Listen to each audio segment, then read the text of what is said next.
Chris, give me some love in the studio. In the studio. Dude, I'm so happy to see you. Whenever I heard you were coming to Austin, it just was like, we had to do this in the flesh. Anytime we get to hang out together is a good day for me. So I just was going to say like our origin story. So we go way back. I'm talking like circa, what do you think? 2012? I think it's 10 years. I just on my phone got a bunch of alerts, when it like tells you like you were here 10 years ago. And it was when we went to that tribal gathering thing.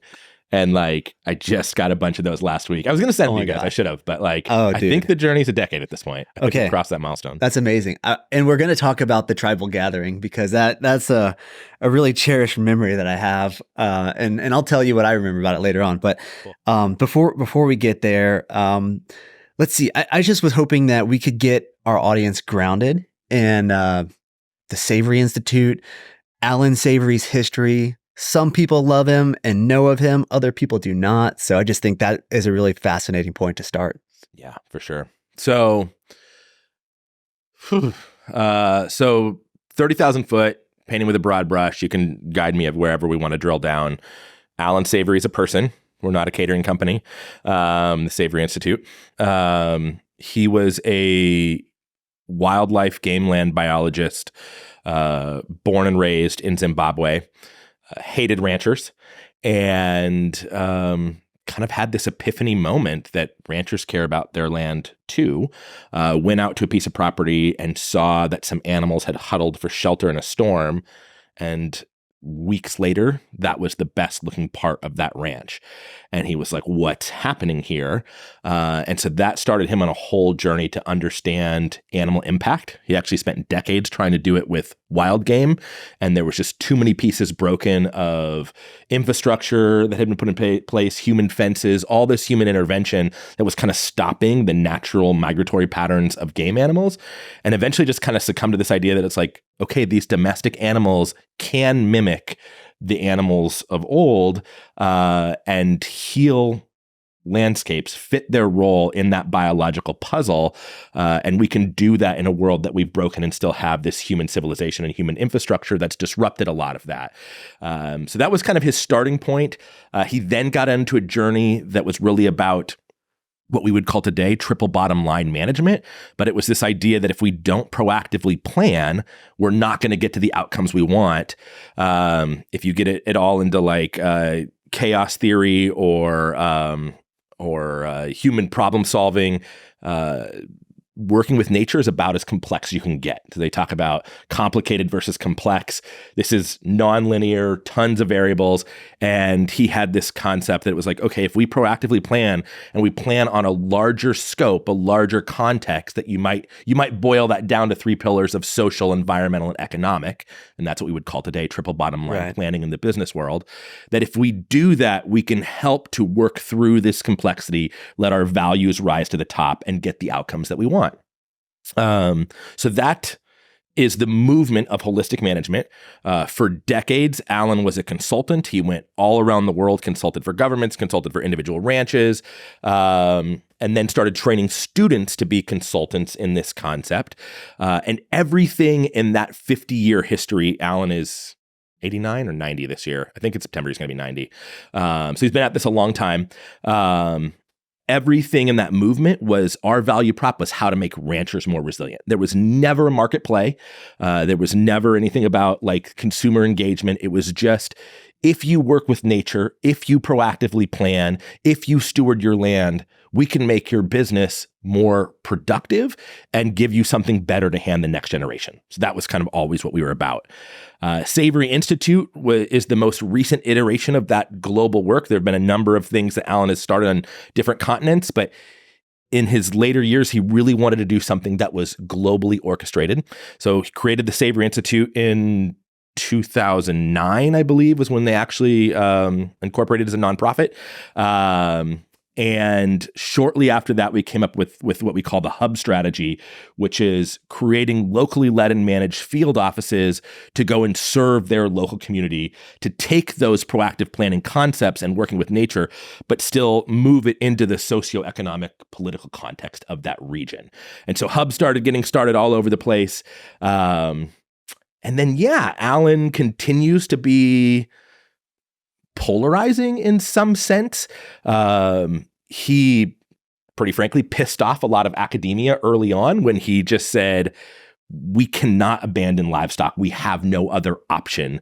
If we are going to deal with biological decay in grasslands and make grasslands the strongest carbon pump that they can be, and we have to do that, we have to work with domestic livestock.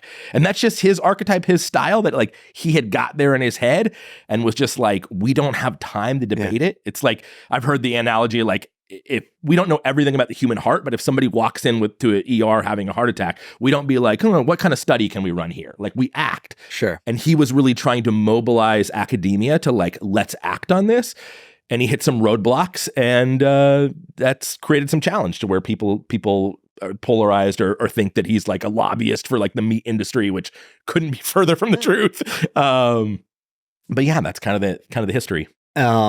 So that Allan Savory is a badass. For anyone who's looking to learn more about him, I would suggest the TED Talk that kind of has over 1 million views now. Or no, it's like 8, 9, 10, something like that. Like it's in the top 100 most viewed TED Talks of all time. Yeah, and it's all about regenerative. It was a life-changing TED Talk for me. That was the first time that I ever interfaced with this idea that animals not only can be less destructive, but actually more good for an ecosystem. I mean, it was like, it blew my paradigm and everyone else. And so, we've had the privilege through that TED Talk of being introduced to you through the Savory Network Institute very early on, kind of pioneering days of Epic.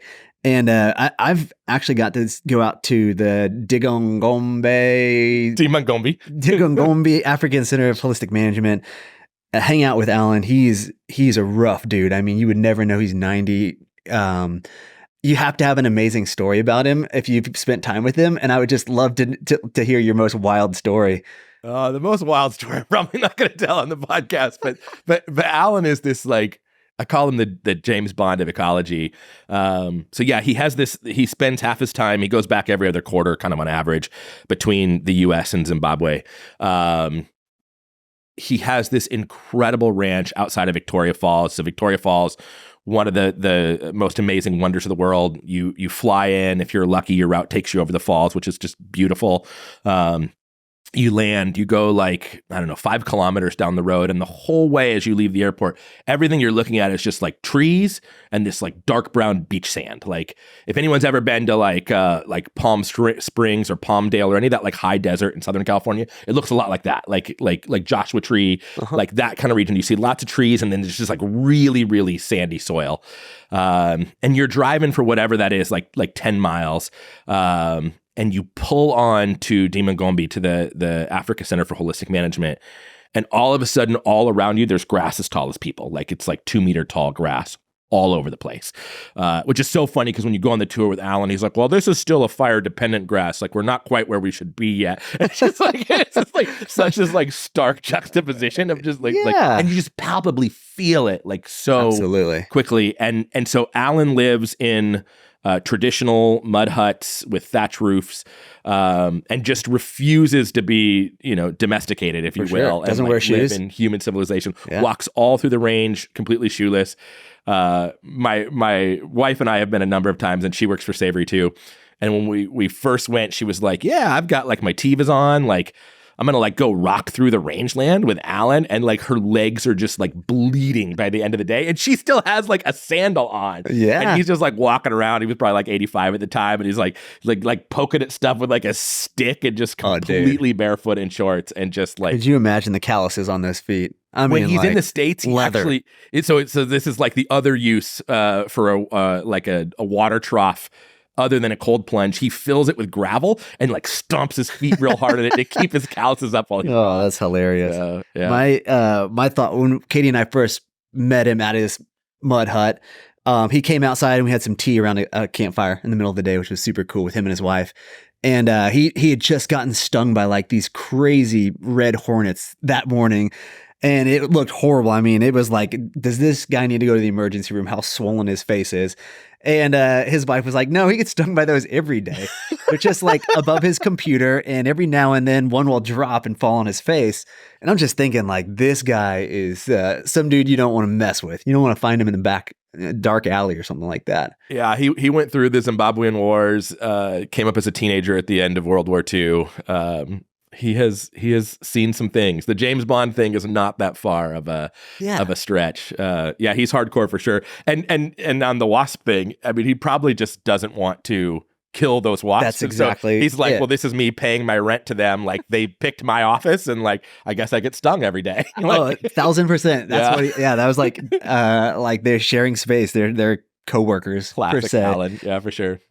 So yeah, we're kind of going back in time. I think you kind of alluded to it earlier on, but the first time that we met in person, we were invited to go do a Whole Foods tribal event in Austin, which is like this annual gathering that the company used to have pre-Amazon, where all the team leaders from all the stores all over the country would come together and they would learn. So there's like an educational component as well as see some of their new suppliers and some cool, unique vendors. And so Epic was invited as a supplier and Savory was invited as like this nonprofit educator. And we collaborated. We showed up and we built a booth together. Yeah. And man, I just remember at that event, we were on the forefront of this conversation, this regenerative movement. And so to have these high level conversations with really important, curious buyers was horrifying. Like I remember being like, Chris, please tell me how to explain regenerative agriculture. And you're like, I thought you knew. And I admit when sometimes when really important buyers would come by the booth, I'd see him. I'd be like, Chris, I'm gonna go to the bathroom right now and just drop them on you. And you can do that. Yeah, it was like a game of not it. But yeah, how like early on, maybe like your early on kind of working definition of regenerative agriculture, how's that changed over time? Yeah. So I was an agriculturist. I was a farmer. And for a long time, everybody's talked about this idea of like beyond organic, but it was kind of like everything and nothing at the same time. And it was this idea that like, okay, if we aren't using chemicals, okay, we're organic, but like, what about all the things we're doing more than that from like a stewardship perspective that goes beyond that? And that was really kind of the early ideas of it. And I think the key concept for people to get when it comes down to regenerative is this one thing. There's nothing else that we do in the human world that has this potential for true net positivity. Like, so a lot of brands are working on packaging. How do we make packaging more circular, more recyclable? There's never your plastic package or your craft paper package that like at the end of the day makes the world a better place than where it was before you started printing the packaging. Should we still work on that exercise? Absolutely. And so that's really the definition of sustainability. When we started to get into this like beyond organic, and then it became this idea of beyond sustainability, that's when regenerative really started to get traction and have legs. And so for me, the idea of regenerative, I think we could wrap an umbrella around a lot of things. I actually try to narrow it back down to this concept of net positivity. And where does that net positivity, I know you guys talk about this on the podcast, I've heard you say before, where do we come to that concept of net positivity is in maximizing photosynthesis. Can we get as much energy from the sun as possible? And there's really no way to do that, to maximize photosynthesis, without probably also fixing biology, getting more biodiversity, creating more roots in the soil, getting more permeability for precipitation and creating effective rainfall and soaking up as much as possible. A lot of people want to take it into finance and social and other things. And I really think while those are all very parallel paths and parallel movements, there is some value in just narrowing it down to really incredible stewardship and creating that net positivity on the land. And I think as an output of that is we heal communities and all these other things, and we should be measuring those things. But I think there's something to be said at this stage in the evolution of just measuring what's happening on the land is really important part of that because it hasn't been done before at scale. Yeah. I love the idea of maximizing photosynthesis. Could you elaborate on that a little bit? How do you do that and what's the importance of it? Yeah, I've been all around the world and asked people like if they could remember the photosynthetic equation from high school. And people can be like, yeah, it's like sunlight plus water. And it's like, no, the actual C6H12, like nobody ever remembers it. But I think it's the most important concept of the future of civilization. So what a plant does is it takes carbon dioxide out of the atmosphere which we have too much of. It's a greenhouse gas. Some is supposed to be there, but we have too much. So it takes this oversaturation of carbon dioxide, it pulls it out of the atmosphere, it mixes it with hydrogen from water in the soil, and you take that carbo from the CO2 and the hydrogen from the H2O, and you make a carbohydrate. And the plant does all of that through photosynthesis, powering that whole equation. And so that's the power and the energy that makes that crank turn. So you have to have a couple things. You have to have carbon dioxide available. We have plenty of it. You have to have water in the soil. So it's this like dance between water and sunlight. When you have those two things, you're pulling this liability out and you're making it to an asset. And then the plant turns that into organic matter. Organic matter, humus, you might think of it as compost. These are your smallest particles in the soil. And so they have the most surface area to hold on to the most water. When you have more water in an ecosystem, your output to that is more production and more biodiversity. So when we maximize photosynthesis, we fix a ton of civilization's problems all at once. Yeah, that's great, man. And just what that means, you know, like with how much bare soil is, you can see globally. I always say, like, if you should anywhere in the world, you shoot a gun up in the air, the bullet's going to arc at some point and come down. Yeah. Where that lands, there could be 90% bare soil. Yeah. Plus, like, that wouldn't be astounding or that wouldn't be an outlier. No, it's for kind sure. of the norm. As we're trying to get the world to understand these concepts better, one kind of idiom I like is I've heard the concept of every time you see bare ground, think of it like a solar spill. Think of the concept of like how damaging, like if you're in your 40s, you might remember like Exxon Valdez. Like think of how damaging an oil spill is, and now start to think about bare ground as the same impact, that it's a solar spill. We're missing free energy from the sun, the chance to fix all these problems every time that we see bare ground. One of the challenges we face is that as the world gets more urbanized, they're moving to these places of the world that are very precipitous, that have high humidity, that don't foster a lot of bare ground. So think of the east coast of the US, think of most of Europe. But the vast majority of the world's land and acreage is in these dry regions that if they aren't stewarded correctly, they don't fix the bare ground problem. Rest is not the solution. It doesn't. You have to actively steward that ground to create the system to make it work. And so we have a population that's understanding this less and less. Not only are we probably the most ecologically illiterate society of all time because we've separated ourselves from nature, but we're moving our urban populations to places that are more and more forgiving. We don't always know what's happening in the places where our food and fiber are grown. Yeah. Katie and I, you're going to hang out with us this weekend and you're going to get an earful of it. But we're getting really into this. Have you followed some of the Jack Kruse information? Like this whole concept of solar energy, like the full spectrum of sunlight just being the life-giving force. Is this the thing where I'm supposed to go out? It's the foundation. Yeah. Get grounded, get like full sun exposure because you... Am I sunning my starfish in this one? We talked a little bit about that later. Okay, I am familiar with this trend. I think we're talking about two different things. Okay. I'm talking about not the ABC. Yeah. You call it starfish. I don't know what a starfish is, but my mind is wondering, do you know what ABC is? See? Okay. All We're right. both too afraid. It's hiding our cards. Who's going to say it first?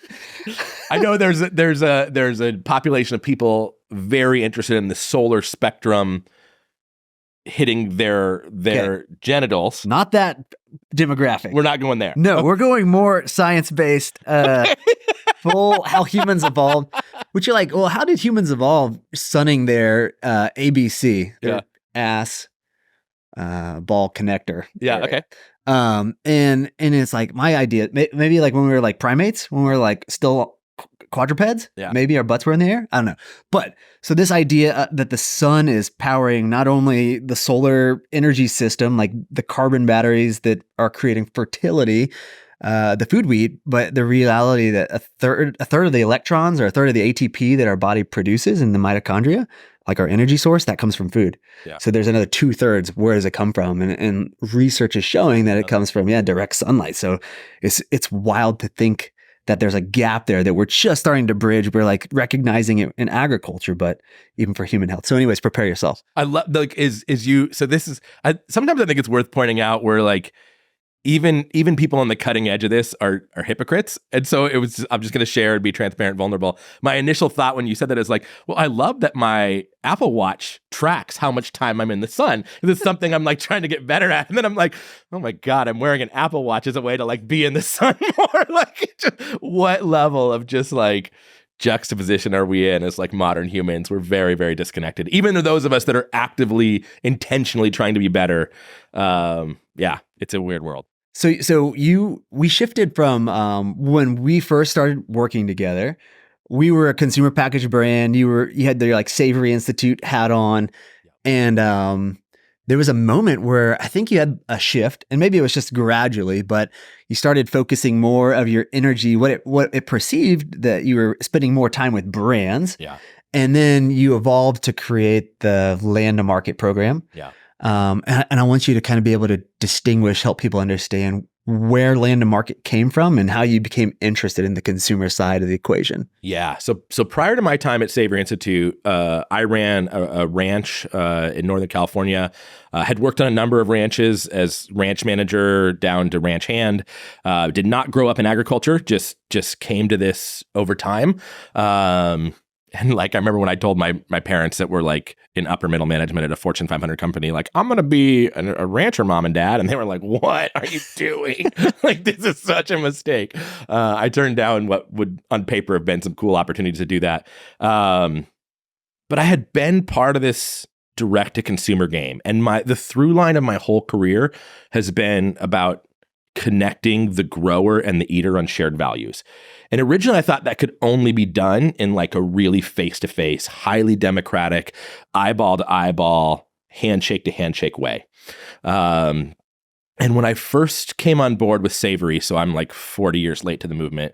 Like when I first came on board 10 years ago, I started traveling the world and they just opened this whole world up to me. And I literally I don't share this very often. I didn't have a passport before my time at Savory. Like my first international trip was the London conference, which you talked about on the Origin Story podcast. I remember that. Yeah. That was like my first trip out of the country, off the continent. I'd been to Canada, Mexico. And so, I go to all these other places and I'm meeting ranchers everywhere. And I'm like, holy smokes, like the whole world has the same problem. It's like, we don't have control of the weather. We don't have control of governments and markets. And holy smoke, somebody's animal 400 miles away got sick, and now they've closed down like everything for us. Like it's the same lack of agency for producers everywhere. Agrarians are always last in line, and they have been for all of human civilization. And so I'm starting to see some of these like core tenets come through.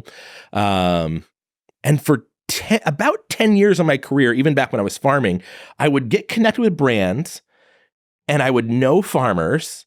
And this was really exacerbated in my time at Savory. I would hear from farmers that say, there's no one out there to buy the values that I'm baking into my product. And I would hear from brands say, there's no products out there with the values we want baked into it. And lo and behold, they were the same values, but they were getting lost in the supply chain. Yep. They were getting lost from the fact that I, the rancher, am equipped to really sell a whole live animal with a leather hide and on the hoof, and that's what I deal in. And then there's a brand that's like, I want inside bottom round at under 3% fat point. And it's like, those are two very different things. And the whole story was getting lost in the middle. So while the world was getting pissed at an industrial livestock system, they were missing that there was this decentralized critical mass of people doing it right, that we're kind of missing the opportunity. The meat business is an oligarchy. There's, I know you guys talk about this in the podcast. I know everything you did at Epic and at Force of Nature talks about this. It's like, there's a handful of players out there. They buy from the producers, which thank goodness cow-calf is still a decentralized system. It didn't go like pigs and chickens where they all get raised in one facility start to finish. It's still family owned and democratic and at the start of it, but then they get put into this feedlot system, which has all these negative unintended consequences. And so we started thinking about the concept of, what if this global network we've built could be a sourcing solution?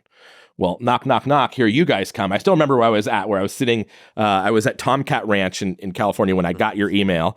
And it was like, hey, we've got this, like, we work at this vegan like fruit bar company, and we've come to this epiphany that animals are super nutrient dense and we should be eating animals. I remember when you told me like the first time you got meat and you like boiled it, like, oh yeah, dope. Dude. But you guys got better. Like you started getting better. You had issues that you were dealing with and you got better. And I remember sitting there reading this email like, okay, they want to start like a meat bar company? I was just like, what? and it was just after Allan's TED Talk, we had a lot of people approaching us. Like literally the email before yours was somebody had like Woody sunglasses and they wanted to figure out a way to like support the movement. And funny. It was just I was just like, I had like an eye roll moment. I was just like, no way. Like, okay, what great. And from there, we form a friendship. We go to this tribal gathering event with Whole Foods. We bonded as people, I think very early in our careers.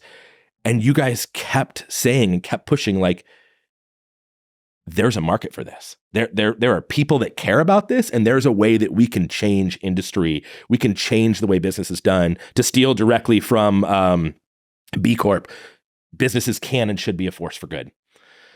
And I don't think Landa Market would be around today without you guys in those conversations. I think there was a pinnacle of things that happened. I think filmmaker Peter Bick, Soil Carbon Cowboys was critical. That really opened the eyes for a lot of people. But the work that you guys did and Epic was instrumental in getting people to realize this could be scaled. And it took someone at the tip of the spear to be like, okay, holy smokes, we can take the lumps in the road. We can be the first one over the hill and take all the arrows, but we're going to garner a loyal following that's going to change things. That we're going to actually meet these desperate people that don't have options where they live to get good product. And so we actually named Landa Market as a market-based program in your offices on South Congress. Like we flew out and did that session together. You guys have been instrumental in this from the start. But the idea is, we cannot change the way ranching and farming happens without brands being part of the table, without business showing up. There's too much economy tied up in that. You can't do it through government alone. You can't do it through nonprofit alone. We have to have the business sector invested, showing up, making change. And so shortly after you guys, we had a number of other brands kind of knocking down our door, and they were like, this is a viable solution for us. And then we ran into that same problem. It was like, okay, but these people sell live animals and you're looking for this specific part and piece, and there's a whole supply chain in between. And so Landa Market was created with the idea of, let's verify what's regenerative, what's net positive. So we spent 5 years creating a scientific protocol to measure land health, that if the world is opposed to livestock at a vehement level, we got to show up with bomb-proof data that's third party, that uses laboratory analysis that shows these landscapes are getting better. We can measure it and trend it. That process is called ecological outcome verification. We're now doing it on over 7 million acres globally, largest data set in the world for regenerative. We got that built, and then we started working on getting brands signed up, that it's like, let's change the way that you source. We got really lucky that after chatting with you guys, some of our next partners were luxury apparel in Europe, and they didn't have answers for wool and leather. And these are amazing mediums. Just like meat is super nutrient dense, these are incredible mediums to clothe humans. And they were like, we don't have answers for this. When people are like, what do we do with this? So we got some really cool partners in the apparel sector, and we just started building things together and putting one foot in front of the other, creating these transparency and traceability schemes to track product from the farm through the supply chain to the brand and help the brands communicate that to their consumers. So that ran as its own independent sector or profit and loss sector of strategic business unit of Savory Institute for a number of years. And then 2 years ago, we spun out as our own public benefit corp, still largely owned by the Savory Institute. We utilized something in business called a golden share, to where you have one share that has the right to protect mission. And so basically it's one share of preferred stock that protects all your mission. And then when a nonprofit owns that golden share, it's called steward ownership. Very popular in Europe, still getting on its feet here in the US. And so it took a couple of years to kind of dial that in and be able to say, okay, we can make our own company. The nonprofit can spin out a for-profit, but we're going to do that in a way that protects mission at all cost. Yeah, man, thank you for the kind words about Epic being a part of that, the start of this movement. But I mean, I sit back and from my position, I felt like we would have never been successful without you and without the work of the Savory Institute and then the primordial form of what was becoming Landa Market. Because when we started this conversation, when we first met 10 years ago, I mean, meat was under attack. Yeah. And I guess it still is under attack. It still is. But back then, I mean, it was when we showed up at our first natural food show in Anaheim, California, there was got 5,000 vegetarian vegan companies and maybe 2 meat companies. Yeah. And I thought at any given point in time, someone's going to like throw flake blood on us. It was like that cringy that a meat company was there. And you're the organization that you're part of is just empowered people to shift that narrative and have educated conversations with skeptics, people who maybe never really visited land. I think that separation from nature is one of the biggest reasons that people don't understand that animals can be a positive catalyst for change. But yeah, in my position, you guys have just done it. So I thank you for that. But I guess with Landa Market, you know, where did you start kind of on an impact basis? And like, where are you guys now? How many acres or hectares? You guys talk about hectares, but what's the size of the program now? Yeah. So we started with a couple of brands, and in the beginning, we used to talk about this, and you guys were a huge part of this, but we talk about angel philanthropy. It's like, we don't have an ROI, we don't have a value prop, but we think there's something there. We obviously, as you just mentioned, have some infrastructure that we're building off of and some long history. And let's figure this out together. And so we had some, you talk about patient capital. We had some really patient capital in the beginning. It was like, okay, let's go figure this out. And then that started to become a there. And we were like, okay, we're packaging supply solutions. We're packaging the data that comes off the land. We're packaging storytelling assets to really, so we talk about supply science story, to really create a holistic solution for an emerging industry that brands are coming on board and they're like, these are my values, but I don't know how to talk about it. I don't know how to fix it. Or you talk about Fortune 500 companies. You've been in some of these C-suite boardroom meetings with me, but you talk to some of these big companies and you get them behind closed doors and their senior leadership's like, we know what's coming. We're dinosaurs. The writing's on the wall. Like we are an extractive business in a world that's running out of resources. Like this doesn't work long-term. And we have this idea that like, the shareholders or the C-suite just have this magical wand that you can just change whole organizations. But everyone in those super large global organizations has their role to play. And it's like trying to turn the Titanic with an oar. And so there's a lot of challenges out there. But when we can show up with something that's this nascent and have a holistic solution and work on it together, and our kind of value prop is like, this is hard. We're not always positive it's going to work every time, but we'll roll up our sleeves and we'll get in the trenches with you. And that just started to become fairly infectious. Like one I'm really proud of is Timberland came to us. In full disclosure, we're not currently working with Timberland. They've kind of evolved and are doing some different things right now. But when they first came to us, they were like, we want a fully traceable leather and we're going to create shoes from it. And people that come from the meat space or maybe just your average consumer may not know how long and complex apparel supply chains are, but typically a skin will make 20 stops in the supply chain and make like 40 to 60,000 mile trip. Wow. So 3 trips around the globe, 2 to 3 trips around the globe. There's nobody that has traceability about that. It's these really long, dark, amorphous supply chains. In some parts of the world, Leather Working Group in Paris did a study. There's a lot of organized crime that gets involved in that, a lot of smuggling that gets involved. It's a really challenging industry. And Timberland came to us and we're like, what if we sourced directly from farms and created a micro supply chain, traced it the whole way, took it to our innovation team and built shoes or whatever the product was that fits the quality of this leather? Sure. We're like, okay, like let's do that. And we partnered with a really great group called Other Half Processing, OHP. And through the handful of really committed individuals, the old Margaret Mead quote, like, don't underestimate what a small group of committed individuals can do to change the world. Like we launched like 13 different products with them over the course of a few short years that were fully traceable back to farms. And the beauty of that is farms got paid for a product they never got paid for before.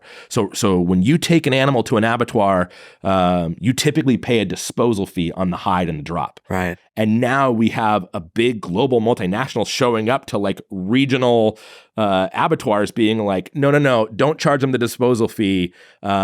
We'll take that from you. We'll buy it from you. And oh, by the way, we're going to pay the farmer out of an escrow account for that product, something they never got paid before. Yeah. And like when you see that happen at that global scale, it's like, there's nothing but upside here. There's tons of hope, tons of potential. Sure. And business really can start to create these positive signals in the marketplace that we all need as humans, as civilization to thrive. Yeah. And even with like the leather example, consumers, you might be so aligned with, the animals, the meat that you consume. Is it in coherence with my own values? How was that animal raised? What did it eat? But then you're going out and buying just commodity leather, which is like totally in opposition. But it's also sad that these premium regenerative sources, these animals that have positively impacted the ecosystem, are just going into a commodity supply chain. And that's the problem we're trying to face, is that most people out there, most growers out there that are doing things right and getting the net positivity goes totally undifferentiated. Right. And so our goal every day is not actually how to create more supply, it's how to access that supply and create the economies of scale. Savory is continuing to work on transitioning growers and moving people along in kind of their own thought processes and journey. But from a land to market perspective, there are ample amounts of supply out there. It's how do we gather it up, keep it differentiated, keep it segregated, tell that story, and do it in a way that still works for everybody's economies and economics of scale. So Savory Institute is like, in my mind, it's like the organization that's working with boots on the ground, the farmers, the producers, and then Landa Market is connecting the supply chain with consumers and then companies. And then the EOV, the ecological outcome verification, is the protocol. I don't know if you call it protocol. Totally protocol, yeah. Okay. That you guys use to monitor whether or not you're creating a net positive return on the ecosystem. So in order to have that Landa Market seal, who's performing the EOV, the testing on the ground, and then like what are some of the variables or things that are being monitored? Yeah. So we measure soil health, sequestered carbon, water, biodiversity, mineral cycling. There's a couple dozen variables that get measured as part of this protocol. There's a local monitor. So the hubs will train monitors. Those monitors have to meet a certain accreditation. And so the hub will train monitors. Those monitors go out on the land. They collect the data. That data then goes to a local verifier that knows the context of that place. So there's times where we're trying to intentionally hold on to the subjectiveness of an expert. And so you running that and churning that through that local context of like, oh yeah, but that was like a southern facing hill. Like this is what we would expect to see there. Or like, oh, we had really crummy rainfall this year. Like these are all within expected norms. And so there's a round of quality assurance where that local verifier looks at that information. And then it goes to a global quality assurance, which is influenced by a team of ecologists and science advisors, where we're looking for noise in that data and making sure that all of that data is done correctly. So when a monitor goes out on the land, they take photographs, they follow a matrix to score things, and they take samples for laboratory analysis. So we're trying to hit everything from all sides so we can have all the best data possible. That goes through 2 stages. In addition to their training, it goes through 2 stages of quality assurance. And then when we see a trend on a property, we see that a place around the world is getting better, then we would say, okay, they're eligible for differentiation in the land to market program. Then it goes to Landa Market, and then we work from the farm gate forward on segregation, chain of custody, and making sure that product that's coming off of the regenerating land is not getting adulterated by other materials. So I think this is a good point, and we'll just reemphasize it. But the regeneration, the process of regeneration is happening on the land, on the farm. It's not the animal. right? The animal or the product. Or the product. Yes, exactly. I think that's key The differentiation. leather jacket isn't regenerative. The steak isn't regenerative. Right. The cow isn't regenerative. Precisely. It's the land. Because if regenerative, just think of it as a synonym for net positive. And then the debate of like, what is the scope of net positive? For us, we just talking about the environment. So we couch that to soil, water, biodiversity in large. And so if that's net positive, then really for the first time ever, we're making a land-based claim on a product. So we have to create that connective tissue there and help consumers understand that better. But it's really about the land, and the product is just the carrier for that story. Yeah, so I love that the Landa Market program, it's very outcomes-based. I think that's what we need. We need if we're going to be making claims that we are regenerating the planet, regenerating ecosystems, then it's like, show me the proof. That should be the first thing that suppliers want to hand over. What's the value or the risk of losing integrity? Why is integrity in a regenerative supply chain so important? You know, it's an interesting time. Regenerative went from, the last 10 years, we sometimes I joke that it was like, okay, for the first 5 years of that, it was like pushing a rock or a barrel up a hill, and all the like strength and struggle of pushing something up a hill. And then like it tipped over the other side of the hill. And now it's a very different kind of race that we're like chasing after it. Both are hard, but different kinds of work. And when we started this, people, again, it was like beyond organic, beyond sustainability. There wasn't even like a lexicon for this, let alone a chance for someone to show up and be a bad actor or have, which I don't think we have bad actors yet, but to have a different approach to things. Everybody was very, very aligned. And then it's like the Wild West. This movement just exploded. You've got all these boom towns of regenerative, if you will. Sometimes I joke that it's like the Wild West and there's no sheriff in town. Like everybody, sometimes I say everybody that has a warm and fuzzy feeling in their heart says they're regenerative. And so there's all this. I agree. There's no like regulation of the world. Fairly libertarian, so it's weird in my life to sometimes call for more regulation. But like there's not a lot of definition to it, and so everybody from, the big conventional meatpacking companies are saying they're regenerative, right down to your local farm and ranch. And so what do we do with that? Like, we at Landa Market are huge believers. It's a simple idiom, but we're huge believers in what gets measured, gets managed. And so we think that one, yes, we're trying to take the target off livestock's back because there's been this long-term human historical prejudice against livestock. But if we're going to have somebody go on a long-term journey-based approach, there's no formula to regenerative. I jokingly say there are no regenerative practices. It'd be like saying, if regenerative is net positive, it'd be like saying, hey, Taylor, my business has a lot of profitability practices. Like, we would never say it. That sounds lame. Right. Because my business has all these bespoke challenges and contexts that it faces. Yours has a different one. Like, we shouldn't be employing the same practices. You don't come out with an MBA with like the 12 steps to profitability. It's principles based. Right. And it's no different than working in the dynamic field of agriculture. So we think measurement is critical to that because it's critical to ongoing optimization. What we're doing with these producers, a lot of the producers doing EOV today, we still haven't solved how to get their product differentiated in the marketplace. It's not like a certification like organic that like, once you do it, you instantly are like, I better get differentiated for that in the marketplace. They're using that data the same way we would use health trends for human health. They're looking at health trends on their land going, how do I optimize my management?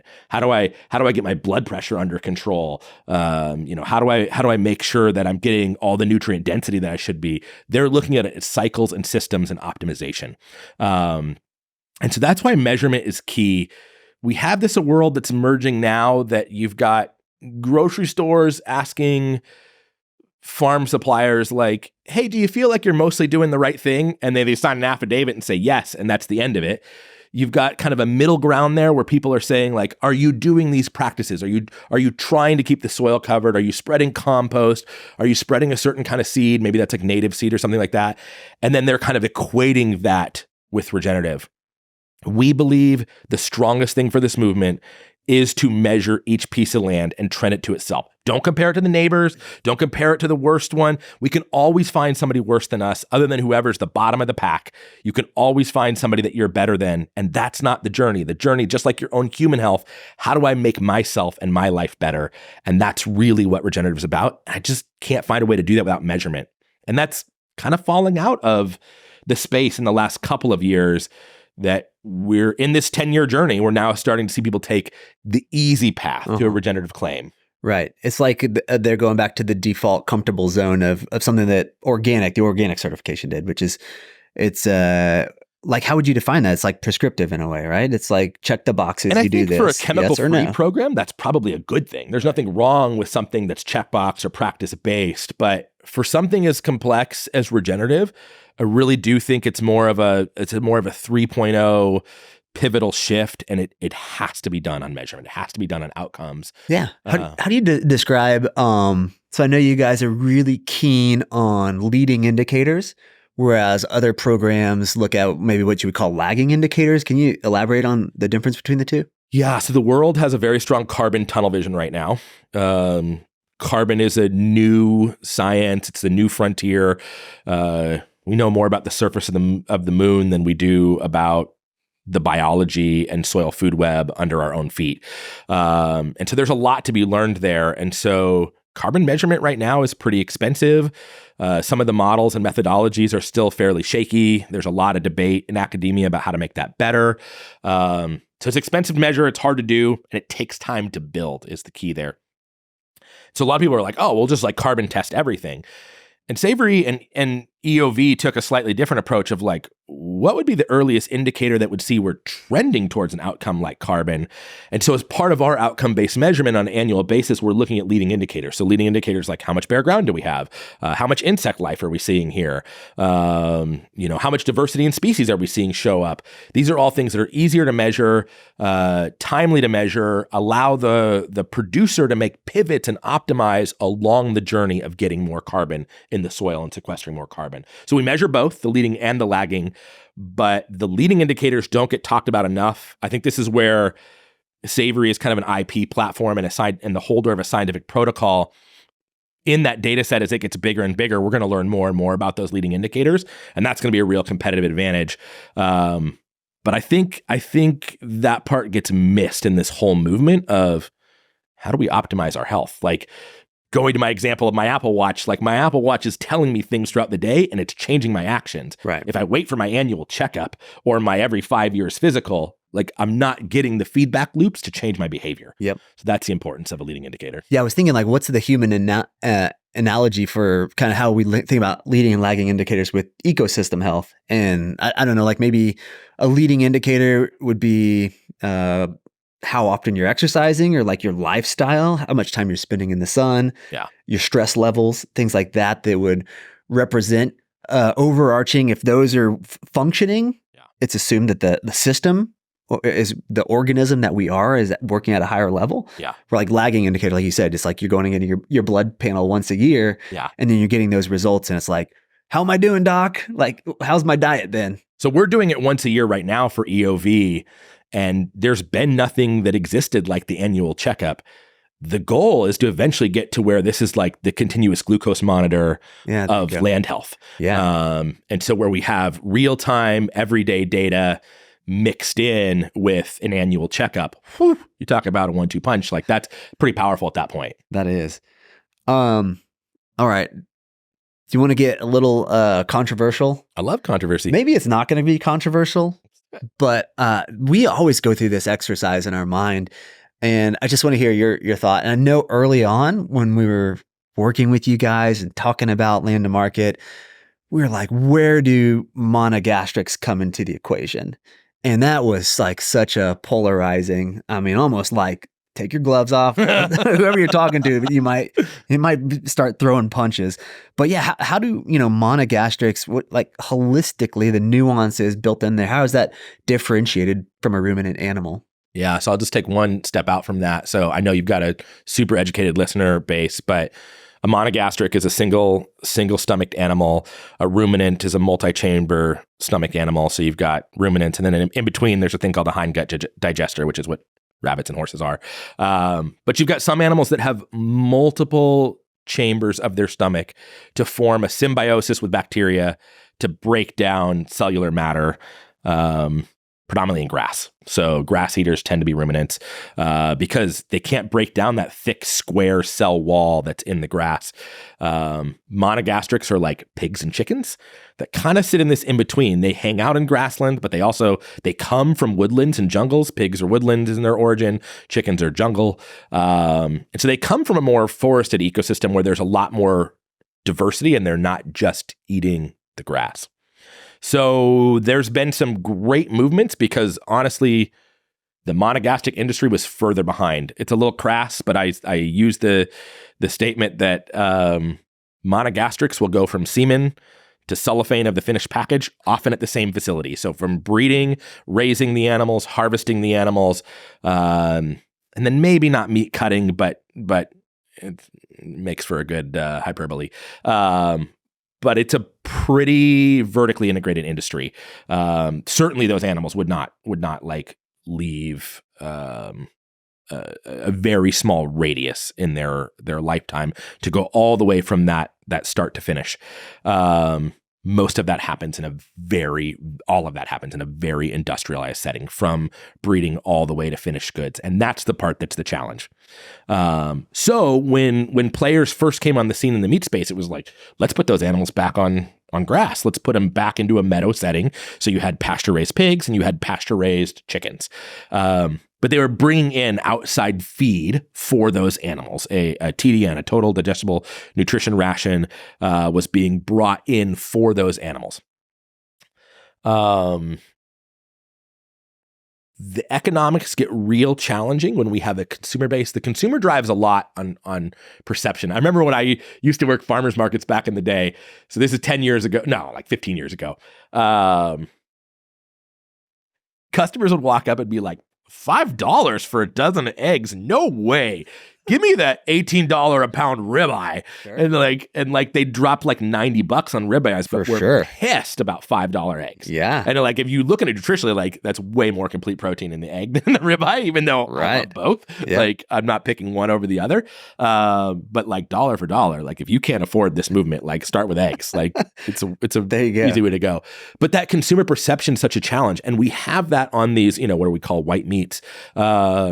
And eggs, that the consumer is so used to them being cheap because the economy is a scale in those super industrialized systems where these animals are really truly factory raised from birth to death, drives that cost down. That's why we do it. That's why we ignore the unintended consequences, because we're setting cost as the driver.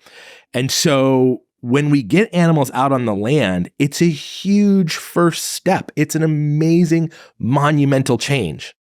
Is just putting them on the land healing the land? No.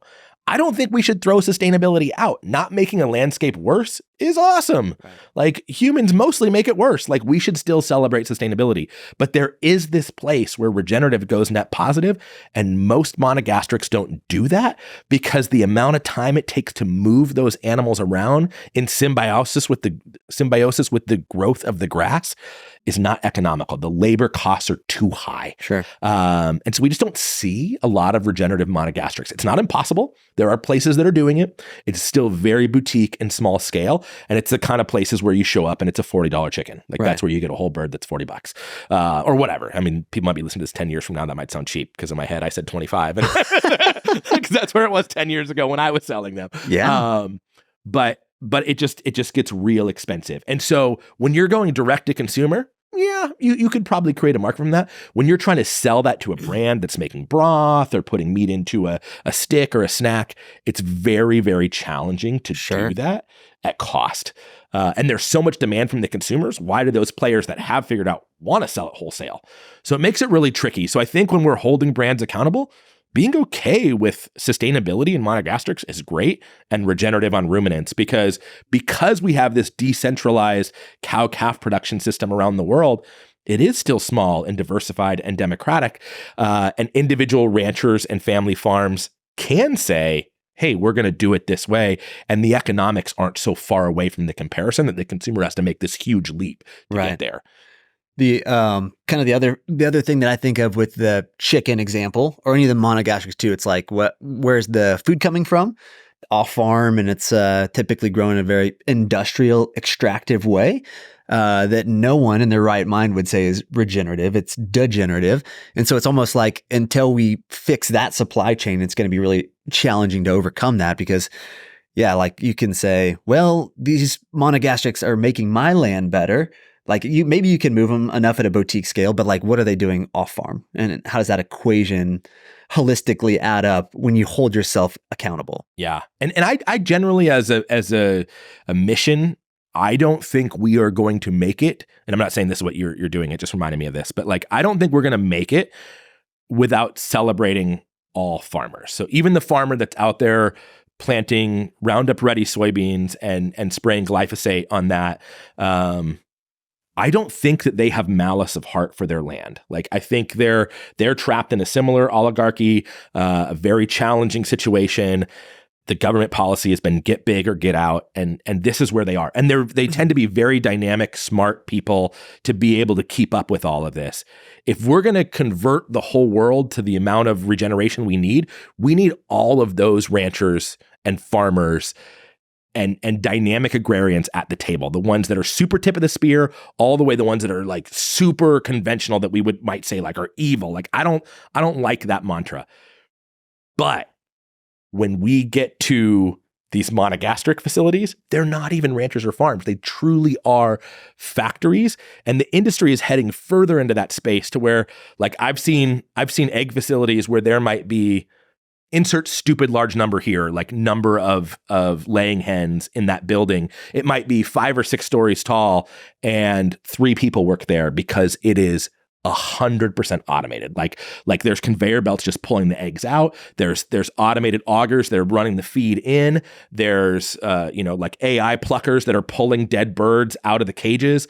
Like when you say dehumanized, like we are literally dehumanizing our food production on that kind of factory scale. Like that is evil. Like Wendell Berry talks about that a ton in The Unsettling of America. And like, to me, that's the enemy. But we have to find a way to forge bonds with these conventional, still human scale growers, because they really are the ambassador to this solution.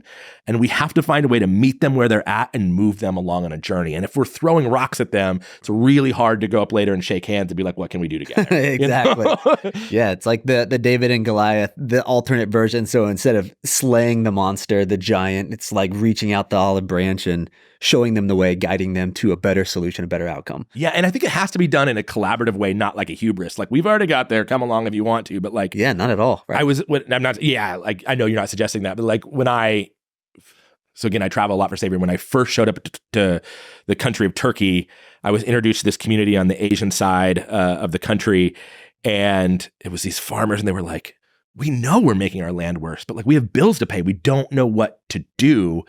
And there was a couple of young people that started the Savory Hub there. And it was the best example of collaboration I've seen anywhere in the world, because these old conventional farmers and these young idealistic non-farmers that had taken training in holistic management came together, and they were like, how do we mix the new and the old? How do we find a synergy between everybody wants to do better? And there was such respect from Durkin and Vulcan, who run this hub there, for those old time farmers. And they met them where they were at. And they were just like, what if we tried this? Could we do it on an acre next year? Could we try this over here? Like, what if we brought in like nomadic goats and sheep and like grazed off your crop residue? Would you be willing to let us try that? And we'll just learn together.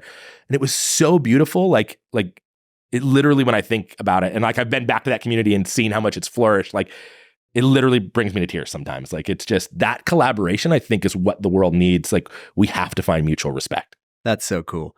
I remember that guy also goes by Dudu, right? Uh-huh. Yeah, I remember meeting him in London. Yeah. That guy, he was so fire. He was just like the most positive, optimistic, uniting kind of guy. And he's still doing it. He's crushing it. Yeah. I'm so happy to hear that. Yeah, he's awesome.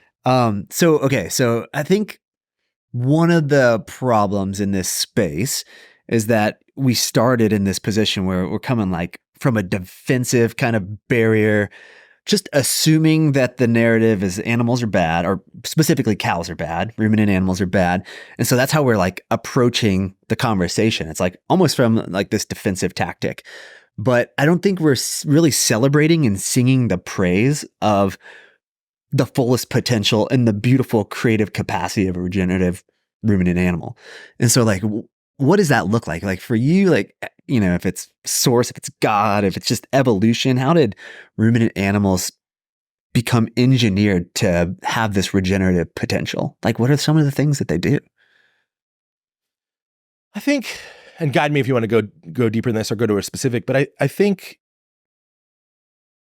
every thing, and particularly animals, have their place in an ecosystem. There is no ecosystem devoid of animals, from the tundra to the desert, as two kind of inhospitable extremes. And every biome in between those two has animals and plants working together. There's a natural symbiosis there. And I think it's really only humans that have divided the two apart. And we're like, well, plants go over here, animals go over here. We're going to try to like widgetize and factoryize that as much as possible, get our high profitability economies of scale dialed in, like make the investors happy. And I think we did that. I think we divorced the romance and the magic out of the ruminant.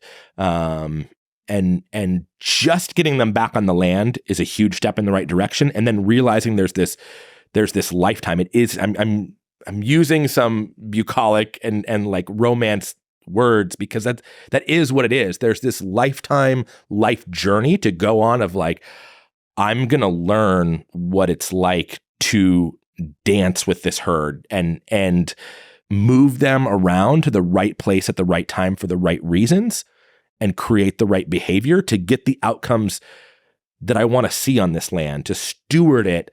I think we've lost this idea of stewardship a bit in society in this kind of like industrialized revolution of the last, 175 years. So I think there is a magic in ruminants. Honestly, I think the biggest challenge that we face in animal agriculture, it shows up as health concerns. It shows up as environmental concerns. The core of it, though, I think is wrestling with death. The fact that we're taking a being's life feels very different than plucking a carrot out of the ground, even though you could make the argument there's still death in that. I think humans are very uneasy with the concept of death. I really like the quote, because this is really reflective of my journey, of Stephen Reinella of Meat Eater, who's does a whole media content organization around good stewardship and hunting. And he talks about, I can love deer as a species, like love them more than you can know, and get to the comfort level to harvest this one right now in this moment. And I don't know that the average consumer in today's urban society and ecological literacy can really understand that. And I will say in my own journey, I didn't understand it till I started butchering animals. I've done all species of livestock, but the most I did, obviously, just based on their size, is chickens. I've probably killed over 10,000 chickens firsthand myself. And it sounds weird to talk about death this way, but it was the most spiritual thing that has ever happened in my life. I do believe in a God.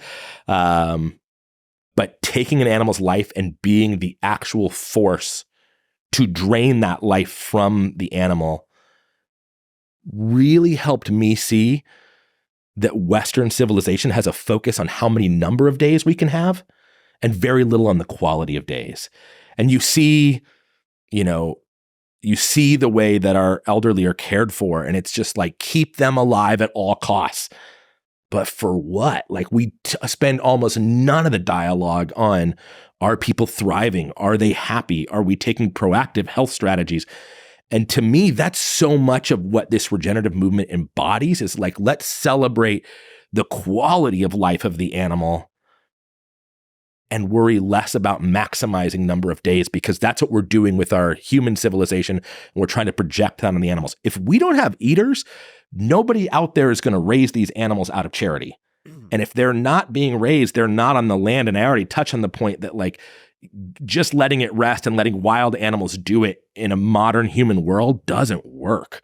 Sure. And so we need eaters that are dealing with it. But I just think we have to talk about death more as part of the dialogue, even though it's uncomfortable. And I would say people need to be even if it sounds hard to stomach, like the more they can get involved with the butchery and do it firsthand is critical.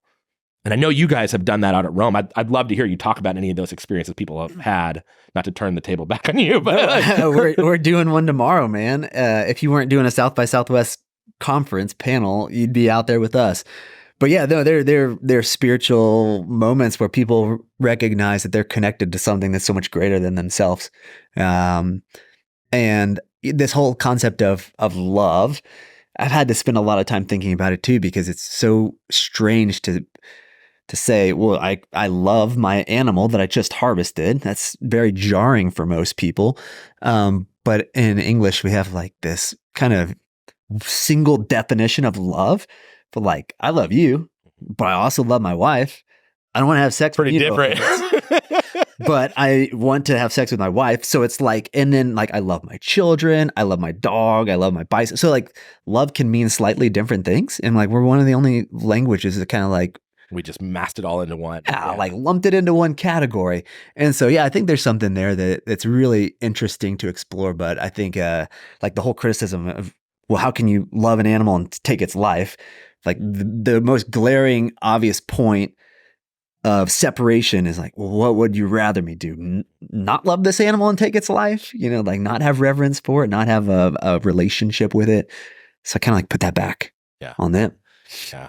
I think it's really hard to even untangle humanity from some of these animal relationships. Like certainly the dog, you know, is a huge part of humanity. But I think we sometimes forget in that story, because again, we didn't carry it with us into the cities, and this is not an attack on like urbanization, but I do think there are some unintended consequences of loss of contact with nature in these places that can't be picked up from a hike, that can't be picked up from like spending the weekend at a log cabin. But this idea of nomadic lifestyle, of shepherding animals, and when you get deeper into that lifestyle and deeper into the history of humanity, it's like, who was following who? Were the animals following us, or were we following them? I mean, the goal was just to keep them healthy. It was just a refrigerator. It was like, just keep them healthy, keep them protected from predators. And then we harvest those nutrients, whether that's blood, milk, or meat, when we need it and when we decide.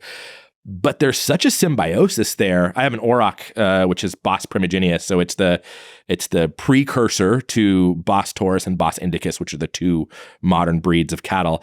I have an auroch tattooed on my leg that's a cave painting from Lascaux, from the cave in France. And it's just to kind of remember that and celebrate this idea that like this connection with animals goes back to the beginning, and this struggle with the idea of death goes back to the beginning. Human history is entwined with that in a way that we've never been able to pull apart, and I don't think we ever will. Sure. I mean, even not that long ago, the American Revolution, 1776, it's like the patriotic, what would soon become Americans. They're all farmers. Like, this country was founded by farmers, 95% of the population. So that's encoded in farmers and ranchers, like they're mixed together, plants, animals, pre-industrialization. But like that's our identity. And then, like you fast forward and it's like 1850, something like, all right, well now it's like 60%, 70% of Americans are on the land. And then you like fast forward it today and it's like less than 2%. But it's like our founding fathers, the people who drafted the documents that define our identity, they were all agrarians and they understood these relationships. And so it's like, now that we've separated and divorced ourselves from that part of our history and only further separating, it's like, it's no wonder that there seems to be so much of an identity crisis and a lot of turmoil and a lot of division, because if you don't know who you are, you're like more manipulated. You can be more easily manipulated, more easily controlled. And then obviously it sets the stage for conflict. And so, yeah, I am with you, man. I think we just, it would be beautiful to get back to our roots. And maybe the easiest way to do that is like you said, reach out to a butcher or go to an animal harvest, I think if you can do an animal harvest in the field, I don't know what you guys are doing for insurance, but it like, makes people, it makes the like modern system crazy. It's like, we're going to hand someone uneducated, like a killing instrument or even just have them around that. Like, it's so sensitive and taboo, but it's everything society needs. And really, we were doing it. You guys are the only ones I know we were doing it at our farm. So let me finish that thought. But we were doing it at our farm. I just don't know that many people that are just like truly taking that level of transparency and opening the door up and letting people be a part of that. And I think it's everything society is needing and craving. I think we have a society that's super afraid of their own mortality. And I've never felt more secure as a person and my own time on this planet than after seeing animals die. Yeah. Right. I'm really okay with death at this point. I've really come to terms with it. And I know it means leaving kids behind, and I know it means leaving loved ones behind, and I know it means the end of me on this plane of existence. But I'm really okay with it. And that happened as a result of being up close and personal with it. I think we have a society starving for that. I mean, really starving with the idea of just coming to terms with our own cycle of life and where we fit into that. And so I think it's great. If you're listening to this and you're an urbanite, keep doing the hikes, keep taking the vacations at the log cabins. I've got a little Airbnb studio that people come out to from the Bay Area all the time. Like, I think spending that time in nature is great, but just know, again, I guess we're keeping with the romance analogies here. Like, that's a one night stand. Like, like the more you can do to build long-term intimacy with nature, the more your life will benefit. If you've got an itch to go homestead, really put energy towards that. But I think it starts with just some of these exposure things. And we need, if you're a rancher or farm listening, like, we need more things like what Rome is doing. We need more of these demonstrations, just getting people comfortable with these concepts. And then, I think people just need to take the leap. But I really believe that most of the mantra around environment and health are just masquerades for the death thing. Yeah. About 3 weeks ago, I don't know if you've ever done this, but it was next level for me because I hunt every year, harvest meat for my family. We do bison harvest all the time, public and private. But I was asked to harvest Ashley. You remember Ashley? You didn't harvest Ashley. Thank God, no, I would not have harvested Ashley, but I harvested Ashley's best friend, her dog. The dog, his name was Dex, and he was getting older and sick and just losing a lot of bodily functions. And she wanted him to transition at home, which he lived on the ranch, and he loved going on these walks. And she wanted him to go out with like the brightest light, like she didn't want him to be medicated or in a sterile environment of a vet clinic. But taking Dex's life for me was, it was really challenging, but it was the greatest gift I've received since the birth of my children. I mean, it was like so beautiful. I cried so hard, but it was tears of gratitude and connectivity with that living sentient animal and touching it as its life force transition to the next particle state. I mean, witnessing that was just so profound. And I didn't want to do it so bad, but like I said, I gained more from that than since watching my children being born. So it was a blessing. Yeah, it's a double-edged sword in taking something's life. Like, you grieve it, and I feel like, I mean, it's obviously not like each of like the 10,000 chickens, but there are lots of animals I've harvested that like stay with me in the true sense of like two sides to a coin or to a double-edged sword, that it's like there's still a grief scar there, and there's also that celebration piece that, like, particularly when it comes to something like that, like I don't want to suffer, and I think we've just lost some of that empathy in how we've structured society at this idea that like death is the ultimate enemy, and I just don't think it is. Yeah. Yeah. It's a tough one to talk about. Life without death. Exactly.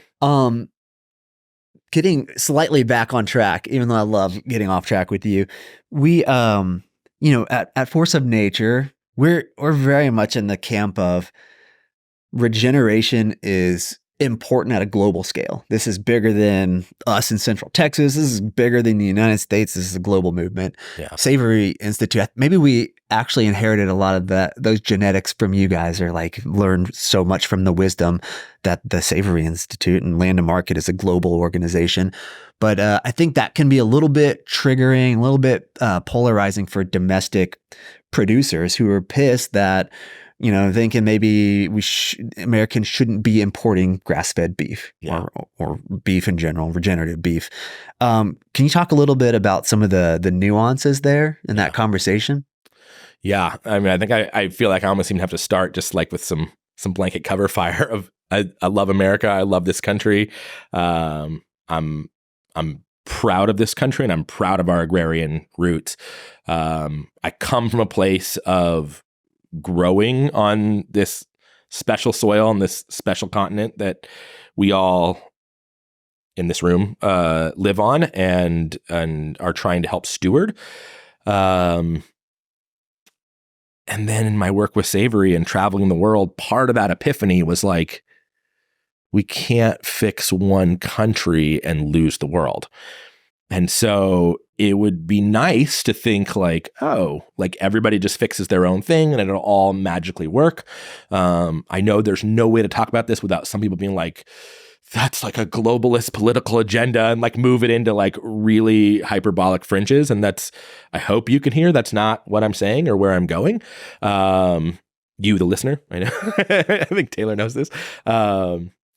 But there are places of the world, and there are places in this country. We're kind of blessed in the sense that we've got this like flyover area, as it's sometimes referred to, that are really sparsely populated. You think of Wyoming, you think of Colorado, you think of Montana. Now, I know they're all getting their little bougie centers now, and they're kind of taking off, but there's a lot of open space in those places where a lot of production happens, and then those animals have to get moved to the population centers. Exacerbate that for places like New Zealand, Uruguay, UK, Ireland, Australia, Inner and Outer Mongolia, the Stands, Eastern Europe. There are places that they're huge production centers, but they're not population centers, which in some ways is a good thing. We don't necessarily need to cover up our most fertile grounds with big cities, but it does kind of, again, in this way that we've been talking about, separate the person from where these animals are raised. And so in a classic kind of God bless the red, white, and blue way, we've got producers here that are very offended by the idea that animals would be brought from other countries and sold here with elevated claims. And here's the reality. The reality is this country has the strongest demand for grass-fed, stronger than anywhere else in the world. Europe likes to tout a lot of health claims and health things, but we still eat meat in this country in large. We're not having the same government mantra here to diminish the amount of meat in their diet. Not none. Like you said, 10, 12 years ago, it's pretty cringy. But many parts of the world are still on that trajectory. We are, bar none, the largest market for differentiated, better quality meat. You've got places like New Zealand, they've got 3-4x the number of animals as people. You got places like Uruguay, they're like 2x. You've got Ireland, 3x. Where are those places going to send their animals? If you take all the grass-fed producers in this country, I don't know what they make up. I'm going to make a round number here. It's a guess. Someone can fact check me and get it right, but it's like 3% of market share. Like it's not massive amounts. If you're in this country and growing an animal grass-fed and hopefully on the journey towards regenerative, you should be able to move 100% of your product. Some of these countries, this is where the crux comes in, because of the strong dollar, you can bring that material into this country cheaper than it can be produced here. When you look at the actual production in these places, though, they typically are countries with a higher minimum wage than ours, so people are getting paid better. They've invested millions and sometimes billions of dollars into their traceability infrastructure to avoid this problem that we've been talking about of the values getting lost along the supply chain. Other countries are better at that than us because they know they have to export the product. They have to maintain that story. They have to maintain that elevated claim. And so these are ranchers and farmers with the same values, the same ideals, and much less of a developed market. And so I think we have to think in global terms. How can we utilize all of this product? New Zealand is not going to sell all of their material through Auckland and Wellington and Christchurch. Like, those three cities are not going to eat it up. It has to go somewhere. So we then tend to hear a lot in the discussion about miles to market, as if all miles to market are created equal. I'll be honest and transparent. When I was a rancher and farmer, most of the product I was taking to market was pretty inefficient. It's like I had half full trucks. Maybe they weren't the most up-to-date, efficient diesel trucks. You put them on these boats. Most of these boats, it's like, we get it when it's people in cities. It's like you put all the people on a subway, on a train, the principles of mass transit. Pretty efficient miles to market. It's apples to oranges. I think the work still has to be done to look at each individual use case, but we can get that product to this country in a pretty efficient way. What I think needs to happen here is transparency. I think that's the crux of it all, is that when product shows up in this country and the consumer can't tell this is a product of XYZ country, that's a problem. Yeah. Part of what is happening in regenerative is we're having a resurgence of democracy. We've both used the word 5-6 times in this discussion. Like, it's a huge component of that. And so when you put shields over things or shrouds over things, and we're missing that part of the story, is when I think you get corruption and breakdown and lack of trust. And a new movement like this doesn't need lack of trust. And so I think force of nature is probably better than any other entity out there. As I understand, you can correct me if I'm wrong, but as I understand your mantra, it is, if you can hunt the meat first for your diet, do it. Next, go find a local regenerative grass-fed farmer, buy from them. Then come buy from us, force of nature. That's the kind of transparency and encouragement and empowerment that I think society and consumers need. Like, here's what you can do for yourself first. Have us be your last resort. When you need convenience, we're there for you. Yeah. And I think there's room for this international product when we take a global perspective and think about the ills and challenges this planet is facing, and the fact that we have the most developed market, and all of our producers in the US cannot begin to satiate the demand in this country. Where else do we want it, and how do we want it to come? And how do we do it with transparency? That's the dialogue that needs to happen. So we take a very agnostic view at Landa Market to global supply chains. If a brand client comes to us and says, we want it 100% domestic, great, let's work on that. Let's build that supply chain with you together. If they're like, hey, we want to have the most impact possible, and these are the places in the world we source from, rock and roll. Like, going back to the apparel side, I know we've been talking a lot about meat, but back to the apparel side, like UGG came to us and they're like, we are 100% focused on Australia. Australia is part of our classic line. That's where these sheepskins come from that have the amazing quality to make the UGG boot that we all know. And they were like, but we want to get going. So here's what we're going to do. We're going to pay for 1 million acres of land for the farmers to get trained and for EOV monitoring to happen. But while we're waiting for that to happen, where else in the world can we buy? And we said, well, New Zealand, just over the pond, just right across on the island here, we've got sheepskins that aren't currently getting utilized and sold and recognized. And they were like, great, send them to our R&D department and we'll design an entire product around whatever that quality is, just to get the ball rolling. Turned out the quality was pretty high. They were able to reform a boot that they already had. So it's they took the mini boot, was the first one they did, the classic mini. We've now done like 10 or 15 SKUs with them. They rehabbed their whole store in Fifth Avenue in Manhattan to tell the story of regeneration. Cool. We launched those boots, and now we just hit the 1 million acres in Australia, and we're starting to work on how to get those skins into their supply chain so we can change the whole thing. Like, I know it's, and maybe a poor example for the analogy here, but that's a global mindset. And yes, they're a huge, big company and they're a well-known brand, but I think there are pieces we can learn as individuals of, if you were going to go, you got, like, I always like to talk about, convenience, because I think convenience sometimes gets lost in this movement. I've got 3 boys. Every one of those boys was in a car seat for a while.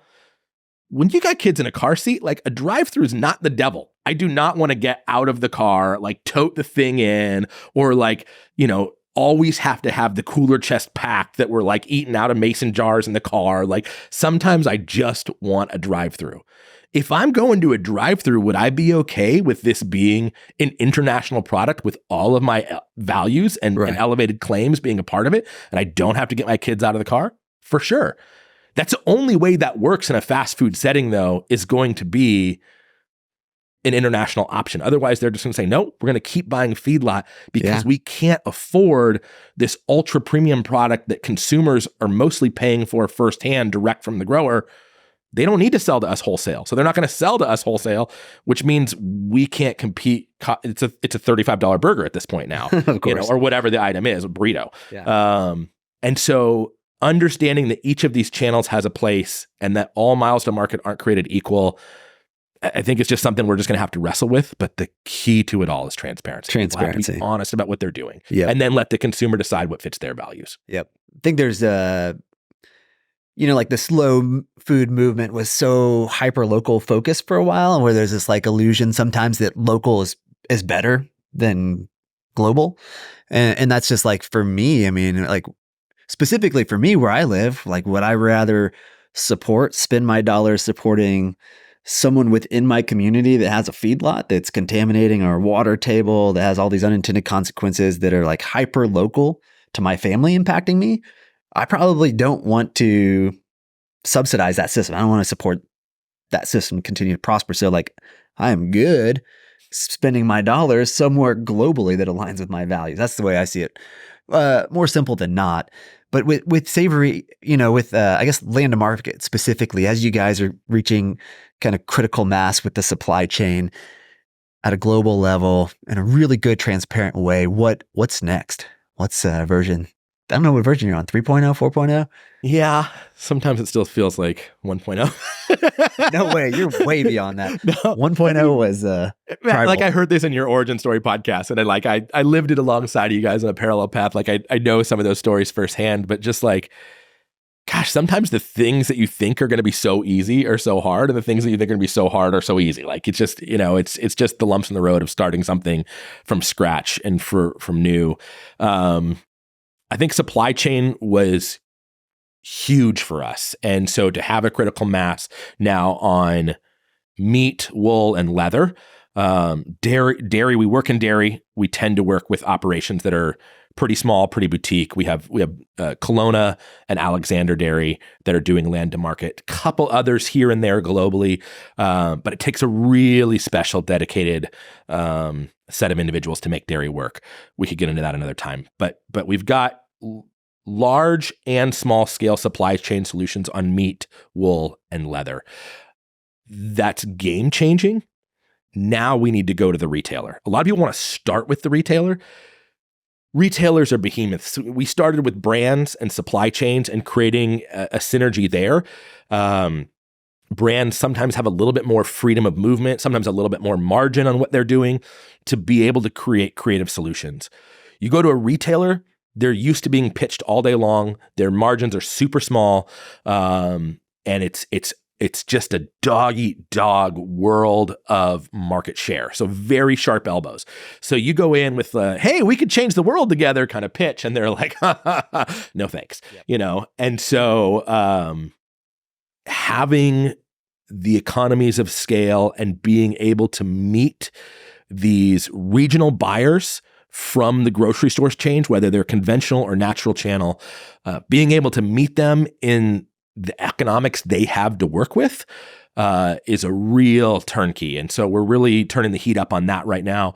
How do we go to retailers, support them in their goals? We're big believers in collaboration. I hope you've heard that a lot, that like, how do we support each other? We don't want any of this to be extractive. And so, we have to meet a regular 70-year-old grocery store brand the same way that we meet the 20-year-old natural brand and support them in their own individual context. Both of those players have different needs, different consumers they sell to. So we have to support them in where they're at while still trying to get business to be a force for good. And so that's a huge part of our strategy and where we're going next. But the retailer has the real unlock to be able to tell this story more effectively to consumers, whether it's a Epic Bar, a Force of Nature pack, a Serenity baby food pouch, Fond bone broth. Some of these are some of our greatest hits in store. There's only so much story they can tell on the package. There's only so much real estate they get. When we have the buy-in from the retailer at a greater level, they have so much more, infinite miles of space to be able to tell the story of in their circulars, in their newsletters, in-store communication and education and tastings. There's just so much more they can do. A lot of people push us to start there. We just really felt like that was kind of the inverted pyramid. Like we were starting with the wrong thing and we were just only going to let them down. Now that we have the ability to meet these different channels where they are, I think we can do some really, really big things in the retail world. Cool. That's really exciting. We formulated our What Good Shall I Do conference, which you spoke at last year, around the brilliance of the London conference. You used to like put together conferences and MC them and moderate panels. I miss that. Very talented at that. But I heard that that you guys are starting to put on public conferences again starting this year. Yeah. So please tell me about that, because honestly, for me, that was the moment in my life where I was never going back. I was doubling down on this path towards connecting with land and my food. You're too kind. Yeah, I do have a history of, I like public speaking. I'm here in Austin this week. You mentioned at the beginning, speaking at South by Southwest. But there's something I really like about emceeing and running panels and orchestrating whole events. There's kind of something that when you're putting together an event, you want the headliner that everybody knows, that it's like, hey, I want to come out and see my favorite band, and like they're going to play the songs I know. They're going to play their greatest hits. But then getting them to leave hearing new content they've never heard before. So like you're always trying to find that balance between the two, that they got to hear the thing, Freebird, and then they also get new content that inspires them that they would have not bought a ticket for, but it's really what makes the show. And so for the last 5 years, we've done really highly curated events for our brand members. So brands that are clients of ours. We've done bus tours. We've done tours of like wool recycling plants for like a bunch of people in food. We've gone all over the world and done these really cool, like high touch events. But now our cadre of brands, we have over 100 brands that we're working with globally now, is really large. And so the last couple of years, we've moved to a more on-farm conference format. We want the land to take center stage. You talked about it, early on in this discussion. The aha moments people have out on the land is incredible. It's not super scalable, but I don't want to lose that piece. Like the more we can get people out on the land, like you can just almost like palpably see like cartoon light bulbs go off over their head. And it's really cool. You can see, just like you shared your story, like you can see people's whole lives change. And it happens with young people, middle-aged people, older people. Like it's really, really special and magical. And so we've been putting on these events out on the land, but it was really focused on our brand cadre. And now this year, for the first time, we're opening it back up. And so it's not just our brands, but we are inviting the public. It's at Hickory Nut Gap in September. There'll be details on our website shortly. I don't know when this airs. I should have asked you that. It's going to be relatively quick. Cool. So details will be on our website about that, but this would be a chance for the public to come, not only learn about regenerative agriculture, see a real farm in action that's managing to get regenerative outcomes, but meet the brand pioneers that are doing really cool things, see them on stage, and hear what they're doing from that lens of business being a force for good. Yes. And just broaden the scope of the whole community. So I hope that. I think it's going to be an annual thing that we're going to continue. That's so cool. I'm going to be there this year, and why not go to Asheville, North Carolina, and do some amazing hikes on their incredible old growth wood trails. We gotta wrap this up. So I ask everyone the same question at the end. You probably know this is coming, but for you, Chris, where does hope grow? What does that mean? Yeah. I think we spend a lot of time insular in this movement, thinking nobody still knows what this means. Like nobody knows what regenerative is. Nobody cares. Like I think there's sometimes kind of a defeatist narrative that it's like, well, we got to do it anyway. Like it's this like martyrdom or like missionary work. Like what else would we all do with our lives that you hear a lot?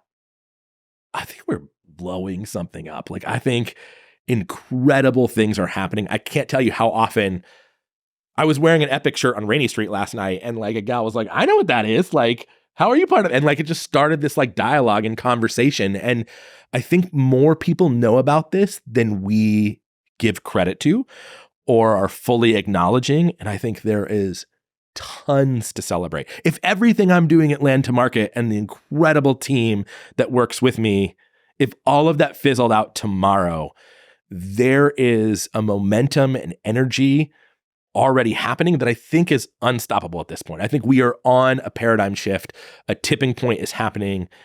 And there's lots to do, lots to sort out. I had a great dinner while here with a meat broker, and we were just kind of like running through the checklist of everything we've tried over the last 10 years. And we were on such a parallel path, like we didn't even know it. And it was like, tried that, didn't work. Tried that, didn't work. Tried that, didn't work. Tried that, maybe we can do more of that. Like, here's what I'm excited about in the future. And I just think there's enough people now that are iterating through that process and enough people that know about this and care and are dedicated to it. Like the ship's left the harbor. I think there's the world is our oyster. I think there really is a hopeful future for humanity, and agriculture is front and center to that. Well, thank you.